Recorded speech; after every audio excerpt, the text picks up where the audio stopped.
Even though my name is Lucas Brandt, it didn't seem to matter much where it mattered. On paper, I had credentials, field badges, OSHA awards, and my name was on a lot of permits for inspections plans and contracts. But on the job site, in the heart of the auto industry when it came to building, I was always just Franklin's son-in-law, which is how the crew called me when they saw me negotiating change orders. Customers looked past me at ribbon cuttings, but not Lucas or Mr. Brandt. Shelby's sister married a robot, so she didn't know what to think. A grade beam from a grout bag, if it were written on his Palm Springs golf towel, would I still keep my head down? As I checked the rebar at 4 a.m., I told myself, the grind would end if I just kept showing up and doing the hard things that no one else wanted to do. 2. Settle disagreements between plumbers and electricians in the morning. Taking myself to City Hall to speed up the process of a late permit? Maybe not Franklin, but the work would speak for 15 years. I was the person who he always showed up and taught half of the crew how to respect the build and not just look for work when things went badly on a job site because of delays caused by bad weather, shipments, and inspections that made project managers sweat.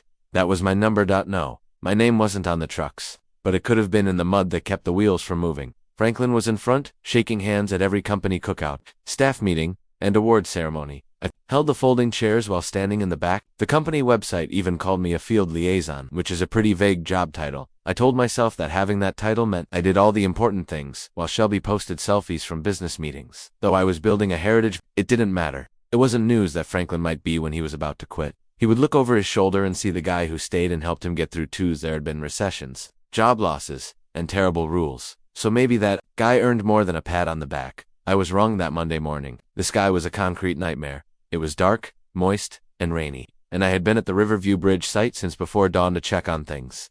I got mud on my boots from talking with the soil expert about strange groundwater patterns and overnight erosion reports. I walked into CarWorks HQ in muddy pants that were wet below the waist. My truck was still shaking from the gravel road. Too many cars were parked in the lot. I saw Tanya's car, Miguel's pickup, and even at least to city inspection. Vehicles were in the warehouse, which wasn't standard. 40 employees packed. The Franklin stood front and center with a clipboard in his hand, close to the foreman's table, shoulder to shoulder. Marbles Shelby was standing next to him, wearing pants that were too new for work and a smug look that said, after practicing in the mirror. I walked through the crowd, nodding to Miguel in a quiet way. He gave me a strange look that made the room feel confused. Franklin cleared his throat and spoke again. Thank you all for coming in early, he started. As you know, plans are being made for long-term leadership changes here at CarWorks, which made my stomach tighten.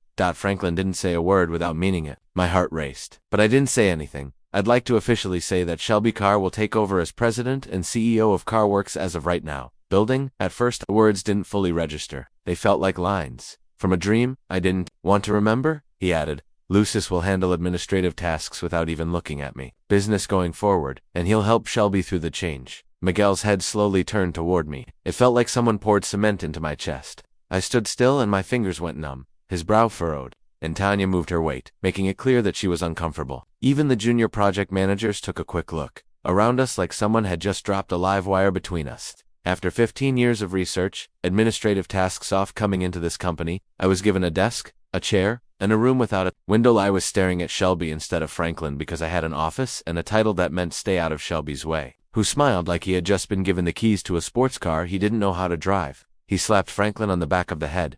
They looked around the room and said, "We'll be making some exciting upgrades soon." It took everything I had not to leave right then and there, but I didn't. I clenched my teeth. Andy stood still with my arms crossed over my chest. The betrayal made my heart race. Franklin didn't even look at me when the crowd started to thin out. Instead, he turned to Shelby and began talking about growth projects as if I wasn't seen, as if someone had just cut out 15 years of my life in front of my own eyes.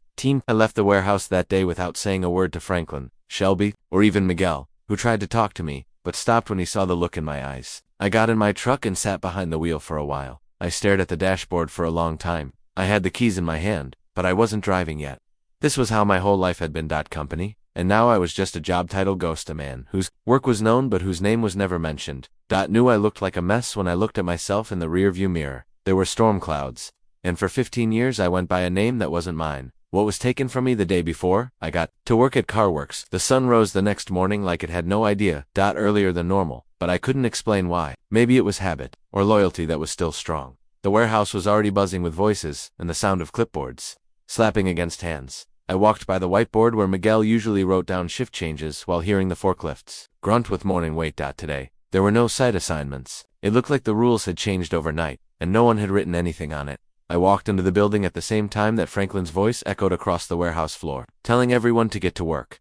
I didn't need to be told. Twice that 40 workers had gathered in the bay. They are all squished together, under the same roof beams that I helped design 7 years ago, when the building was expanded. It was those faces that I knew. I had laughed with them, worked shifts for them, and even driven some of them home in my own truck when their cars broke down. And I stood with them, not as a boss or a guide, but as A. Franklin stood in for Lucas Brandt, the man who was fired. Without a ceremony, Shelby was standing to his right, in a pale blue shirt that was too crisp for a man who had never worked on a construction project. Shelby looked around like he was checking out his new kingdom before college. He didn't know these people didn't know him, know the cuts, scrapes, and tiredness, as well as the inside jokes that kept us going late at night.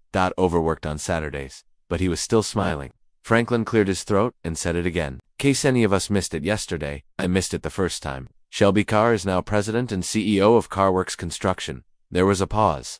There was a brief moment of quiet. It could have been out of respect, confusion, or ready for the joke, but no one laughed. Franklin then said, Lucas Brandt will move to administrative operations. I didn't flinch when Franklin finally spoke up because I was mostly backing Shelby as he takes over as leader.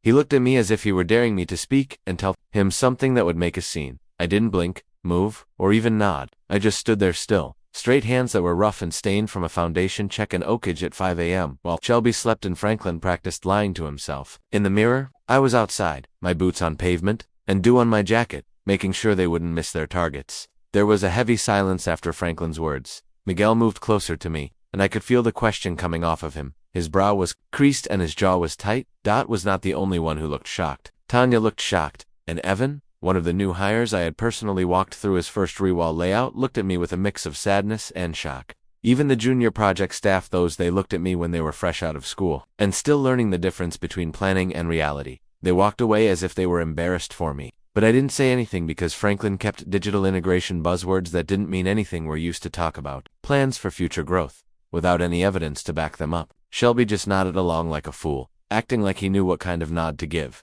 That's all he says when you read a line twice, and still don't get it but want to look smart. Ever did look smart. Playboss flashed smiles, while others bled when the meeting was over. I left before anyone could ask me a question. Miguel caught up with me outside near the fleet. You good, Chief? He asked in a straight but quiet voice. I answered, I'm fine. You don't look good, he said. You hold a TNT-filled plan. That made me almost smile, but not quite. Miguel crossed his arms and looked at me for a long time. Do you think I should have said something in there? But I think you will at the end, I told him. I left him there and went to Shelby's office in the main building. On the mirrored glass S-car, President Franklin's was already given a new name. Paper that was taped over the old sign was just starting to dry. I knocked once and then walked in. Shelby was behind the desk. He was fiddling with his email like a child setting up a VCR. He looked up, shocked, as if he had forgotten who I was. Hey, I didn't think you'd